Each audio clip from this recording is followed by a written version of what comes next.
Good morning. I'm looking at the parables of Jesus this morning, and I was noticing something that one of the parables that my grandson loves me to read to him about is the shortest parable in chapter 13 in Matthew.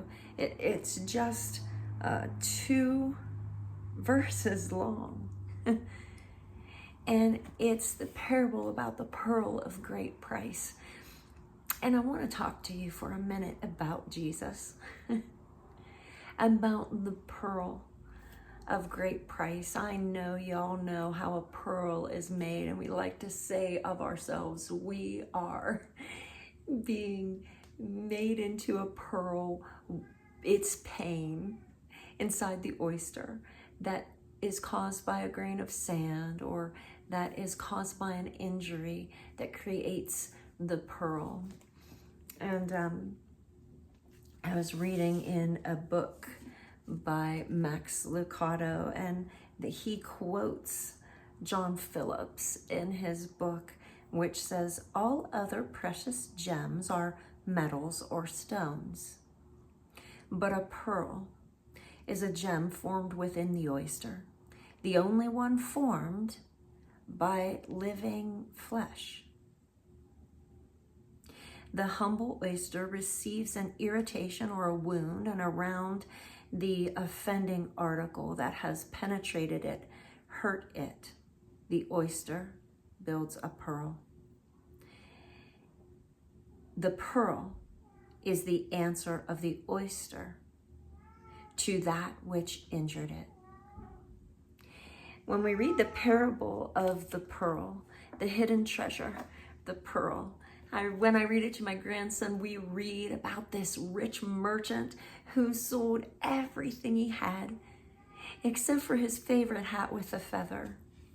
And in the end, he went to buy the pearl of great price, and he didn't have enough money.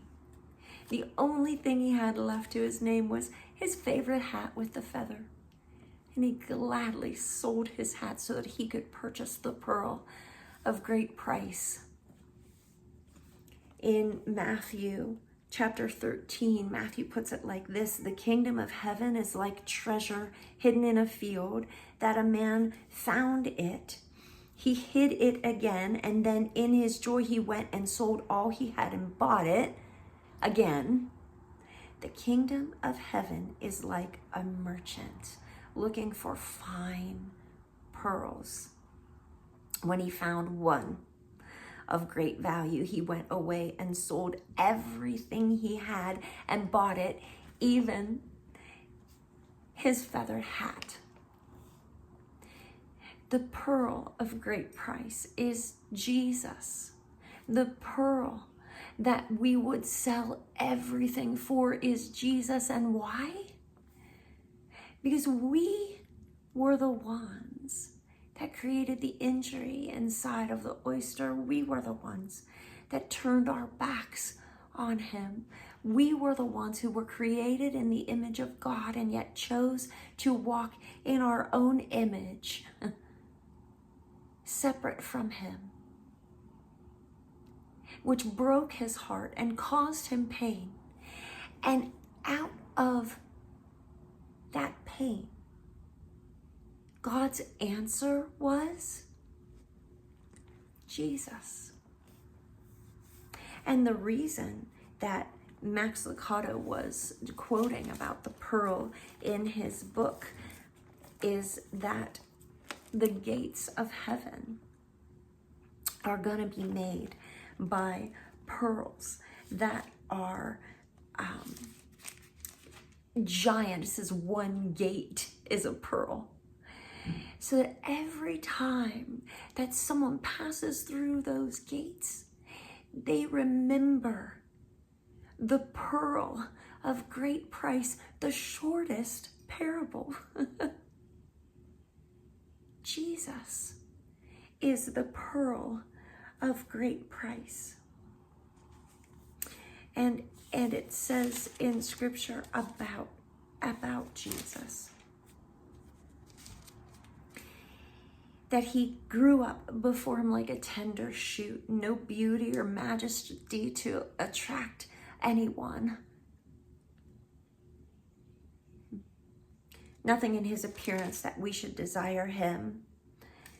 He was despised and rejected by mankind, a man of suffering and familiar with pain. Like one from whom people hide their faces, he was despised, and we held him in low esteem. Surely he took up our pain and bore our suffering. Yet we considered him punished by God and stricken by him and afflicted. He was pierced for our transgressions. He was crushed for our iniquities. And the punishment that brought us peace was on him. By his wounds we are healed. We all, like sheep, have gone astray. Each of us have turned to our own way. That's the pain. That's the pain that the oyster felt. And the response was the pearl, Jesus. And the Lord laid on him the iniquity of us all. He was oppressed and afflicted, yet he did not open his mouth. He was led like a lamb to the slaughter, as a sheep before his shearers is silent, and he did not open his mouth. Isaiah 53 puts it so beautifully and so poignantly, the story of what Jesus, the pearl of great price, did for us. And you know, someday we are going to be with him in perfection for eternity. And we're not going to see as through a veil anymore, but we're going to see him clearly. And what we're going to see is the beautiful pearl of great price. Are you willing to part with everything you've known to have Jesus? He is the answer for the pain that we caused the Father by turning away from him. The word says, while we were yet sinners, Christ died for us. While we were yet enemies of God, he died for us. Will you seek after him with all you have? Will you look for him and find him? And will you join him in this great eternal love story as we prepare for the day when we will one day see the pearly gates of heaven, which remind us of Jesus, the pearl of great price. And it's going to be a great day.